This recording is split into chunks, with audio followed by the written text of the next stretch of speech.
കുഞ്ഞുനാളിലൊക്കെ ഉണ്ടല്ലോ സ്കൂൾ വിട്ട് വീട്ടിലേക്ക് വരുമ്പോഴേ ഇതുപോലെ അവല് വിളയിച്ചതും ഒരു ഗ്ലാസ് ചായയും എടുത്ത് മേശപ്പുറത്ത് വെച്ചിട്ടുണ്ടാവും കേട്ടോ ഉമ്മിച്ചി. അപ്പോൾ ആ ഒരു ഓർമ്മയിലേ ഞാനിപ്പോഴും ഇടയ്ക്കിടയ്ക്ക് അവല് വിളയിച്ചുണ്ടാക്കാറുണ്ട്. അപ്പോൾ നോക്കിയാലോ ഞാൻ ഉണ്ടാക്കുന്ന രീതിയാണ് കേട്ടോ.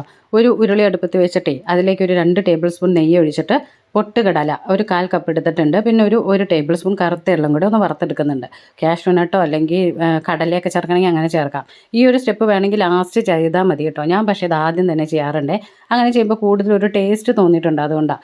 എന്നിട്ട് ആ നെയ്യിലേക്ക് തന്നെ 1.5 കപ്പ് ശർക്കര പാനിയും 3 കപ്പ് തേങ്ങ. അപ്പോൾ തേങ്ങ 3 കപ്പോ അല്ലെങ്കിൽ 4 കപ്പോ ചേർത്ത് കൊടുക്കാം കേട്ടോ, ചിരവിയത്. എന്നിട്ട് അത് നല്ലപോലെ മിക്സ് ചെയ്ത് വെച്ച് ഈ ശർക്കര പാനി നല്ലതായിട്ട് പറ്റി വരണം. കുറേ ഇപ്പോൾ കണ്ടോ നന്നായിട്ട് പറ്റി വന്നിട്ടുണ്ട്. ഈ ഒരു പരുവെത്തുമ്പോൾ അതിലേക്ക് ഒരു ടീസ്പൂൺ ഏലക്ക പൊടിച്ചതും കൂടെ ചേർത്ത് മിക്സ് ചെയ്ത് വെച്ച് വേണം അവലിട്ട് കൊടുക്കാൻ. അപ്പോൾ അവൽ 3 മുതൽ 4 കപ്പ് വരെ ചേർത്ത് കൊടുക്കാം.